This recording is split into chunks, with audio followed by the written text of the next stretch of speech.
Best Friends Animal Society was founded in 1984, literally by a group of best friends. These were people that had a serious commitment to animals, and they had a ranch down in Prescott and they kind of outgrown it and started looking for other places. And the organization has grown more than 27 years now, and we have the nation's largest no-kill companion animal sanctuary. There's about 1,700 animals here any given day. Mostly cats, dogs, but a lot of horses, bunnies, pot-bellied pigs, parrots. We have a few mink, if you can believe it. We have wildlife rehabilitation. We have domestic birds such as duck, geese, and pigeons, and doves. And we have volunteers who come here from all over the country and indeed all over the world. Well, the actual sanctuary sits on about 3,800 acres, and then it's surrounded by thousands of acres of federal BLM leases and state land leases, so it's very much of an open space. But on a day-to-day basis here at the sanctuary, this will always be the heart of Best Friends. And we have people who come here to get energized and inspired, and then they go back into their communities and do the work so that we can get to the day of no more homeless pets. Because it's not going to happen unless everybody is working together.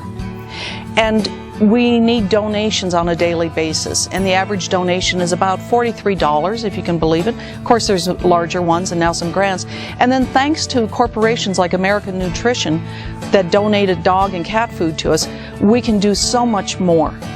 Well, each animal here, we believe in treating every animal as an individual every time. So like in Dogtown, we have a life care plan, and it's tailored to each dog. Hi, my name is Karen. I work here in Dogtown. I'm one of the lucky ones.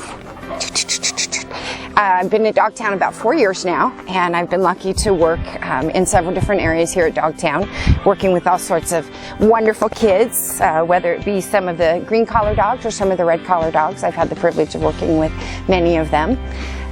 Dogtown is an amazing place to be. I think when people come here, they have this amazing sense of peace when they work here with us as volunteers. Hi! And I think caregivers have it too. We're pretty lucky. Papa Bear came to us probably about 6 months ago, and he was actually found with 4 other dogs in an abandoned trailer park. Pretty much he was busy eating whatever he could find. I've never seen a dog that was actually able to leap up straight up in the air and catch a bird, which he did on a walk one day with me. And it was pretty amazing, a feat of agility I was unfamiliar with. Hi, buddy. When Papa Bear came to us, he would not come to any of us. He wouldn't touch any of us. He wouldn't get any close to any of us. The only thing he would do is let us feed him, walk in and out, poop scoop his run, hang out with him, talk to him a little bit, but he wouldn't let any of us touch him. So you can see that he's actually come a long way. Today we're finding him soliciting people that he's never met before, which is very exciting. And he allows us to touch him all over, take him to vet appointments, hand feed him even, which is one of the things that we do as caregivers here. We're very fortunate in working in several different areas. When we have a shy dog, hand feeding is one of the first ways that we actually start to get them to recognize us as someone important to them and let them know that people are good. Not all people are bad. We don't. One of the neat things here about Best Friends is that, of course, we don't euthanize here, and we spend a lot of time working with the dogs that don't have the skills to maybe go out in the world and be an immediately adoptable dog. We work really hard to give them the skills, as if you will, to get to that next level. And so being able to trust us as human beings is a huge thing. To be able to get them so that they can get some loving too. And in Cat World, we have all sorts of types of enrichment going on. We have cats that can run agility courses, and we have cats who go out on leash and walk. And again, each one is treated as an individual. We have about 550 cats here at Cat World, and we have 9 different buildings. Each building is very unique and has different qualities that you can find in the building. Some of them have a lot of special needs, whereas some of the other ones have extremely adoptable cats where they have no medical needs, no issues at all, and you can walk right into the room and have cats swarm you that are extremely affectionate and ready to go home. Where some of the other buildings have some of the shyer cats that need a little bit more attention or need to warm up to you a little bit more. We do have some cats that need to be expressed or have other medical needs and have a list of medications, but we have kind of a wide range of cats here.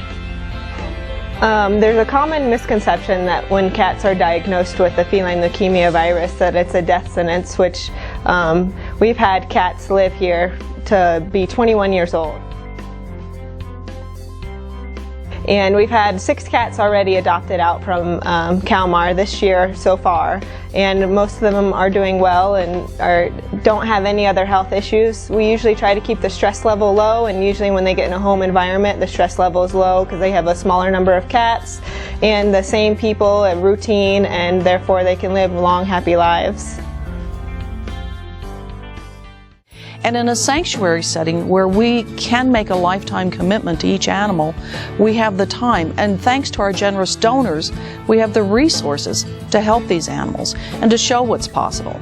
We have a program called Guardian Angel, which highlights some of our most special needs animals, and we tell their stories through journals and photos and videos, and you see these miraculous changes, and the happy ending happens for a lot of these Guardian Angel animals, and they're some of the toughest cases. We believe in feline leukemia positive cats and feline immune deficiency virus, which is known as FIV. They absolutely have a right to a life, and they can be adopted and go into homes, and we have a great track record with that. The volunteers are the ultimate secret weapon of Best Friends, because we couldn't do anywhere near as much as we do if it wasn't for the volunteers. Their dedication, their innovation, their leadership, we get the cream of the crop as far as I'm concerned, and I think you could talk to anybody at Best Friends and they would tell you that. We have volunteers that are very dedicated. They come here on an annual basis. We have people that are now buying pieces of land and planning their retirement so they can be here and be part of what goes on. Best Friends Animal Society's mission is no more homeless pets, but the only way we're going to reach that is if we continue to engage more and more of the public. So we think it's really important that people be treated with respect and that they are invited into this world of working with animals. We love it when people come here to visit us at Best Friends Animal Society Sanctuary in Kanab, Utah. We are in the heart of the Golden Circle of National Parks. You're less than an hour and a half from Bryce, Zion, and the North Rim of the Grand Canyon. You're close to Grand Staircase Escalante National Monument and Lake Powell. So those are some other wonderful outside things that you can visit while you're here. When you come here, you can feel it in your heart. We hear this from people over and over again. It's a very special place, and it feeds people's souls, and you have to experience it for yourself. I've seen this over and over. I've been here about 10 years, and I can try to explain to people what they're going to see when they come here. I can send them photos and video clips, and they're never quite prepared. But please come and visit us. We welcome families, we welcome couples, we welcome single people. We have a lot of girl weekends happen here and family reunions, and we had weddings here and honeymoons, and we love seeing everybody.